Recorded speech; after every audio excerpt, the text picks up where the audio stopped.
Эми грант деген бул мындай экен да, белекке берилген же бекерге берилген атта буну минсең да болот, жесең да болот. Биз көбүнчө буну жегенге ылайыкташтырып алганбыз да. Анан ушул $530,000 экен да, 37 миллион сом экен. Ушунун акчаны иштеп чыккан сиз грип деп айттыңызбы? Укпай калдым. Долбор бул $530,000 экен ким аныктап чыкты? Сиз грип деп айттыңыз. Бизде как раз неменин директору отурат, группа реализации инвестиционного проекта Чемчиков.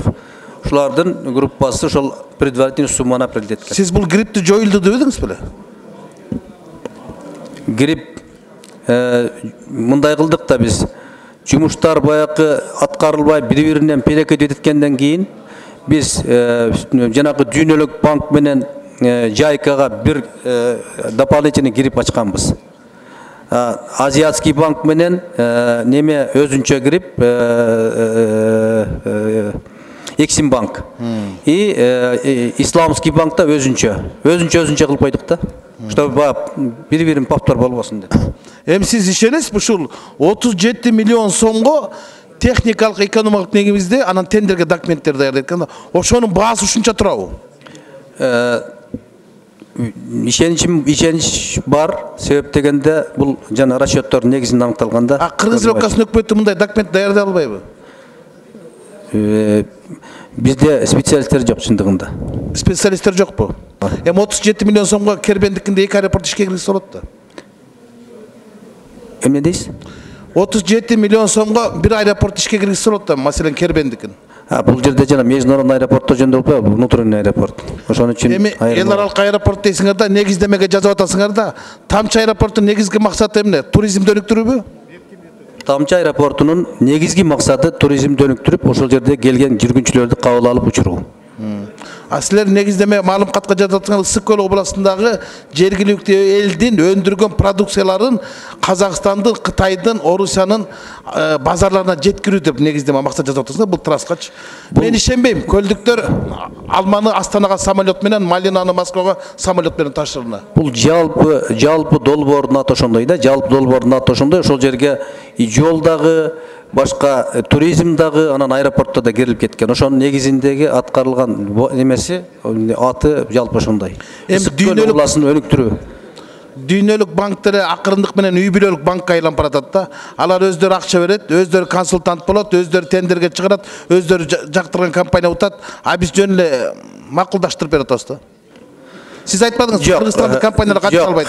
Биз мына Куда буйрса эмдиги жылдан баштап бүт жанакы документсиз положениялардын баарын көтөрүп чыктык. Ички биздин өзүбүздүн строительный компанияларды тендерге катыштыруу боюнча. Бул биринчи, экинчиси консультативдик компанияларга дагы ушул жерги биздин местный компанияларды неме киргизүү боюнча премьер-министрге бир соответствующий кагаздардын бардыгы кетти.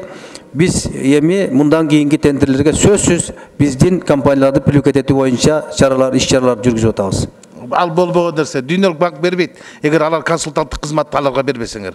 Бул ачык эле сөз. Булар ушул кезге чейин эгемендиктен бери канча грант кредит алып атабыз, консультант Кыргызстандан болгон эмес. 10%, 5% алар өздөрү алат. Мындай кылабыз да, бул жерде жанагыдай биз өзүбүз, конечно, кире албайбыз, бирок сырттан келген компанияларга совместный кылып туруп, 50-50 кылып туруп неметсек, катышсак болот да. Себеп дегенде аларда финансовый подкреплениялар бар. Бул эми баягы ачыттын артын сугут жалайт дегендей болуп калат да. Чотурга отурушубуз керек дегендей болуп калат да. Анда эчтеке жок да. Башка азыркы убакта биздин мүмкүнчүлүктөрүбүз болбой атат. Биз хотя бы өзүбүздүн баягы кичинекей мүмкүнчүлүктөр болсо максималдуу колдонуп калганга аракет кылып атабыз. Гриптики сиз жооп берем дедиңиз эле. Эмне үчүн ушу кагазды даярдөөгө 37 миллион сом акча кетет?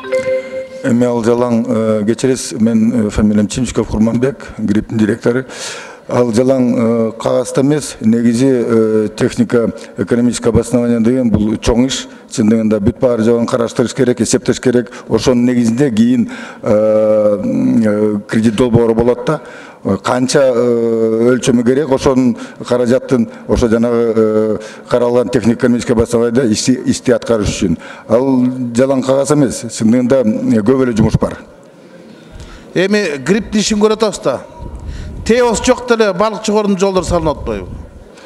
Жок, ТЭОсу жок. Негизи ТЭО деген бул баягы кийинки кредит бериш үчүн да. Бул ошонун обоснованиясы да. Ошон үчүн ТЭОсуз эч кандай кредит боло элекпизде да, болбойт негизи. Эми бул грипп деген сиз жетектеп аткан эме. Бул эң Кыргызстанда транспорт 10 секунд. 10 секунд. Тилинде эң чоң коррупциялык система. Грипп.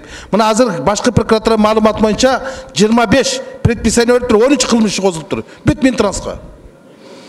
13 кылмыш иши. Унчукпай отурасыңар. Мен андай маалымат билбейм. Интернетти караңыз. Компьютерде интернетте биз айтып атасыз, прокурор биз менен иштейт да чындыгында. Ошон үчүн мен жооп бере албайм го эч кандай.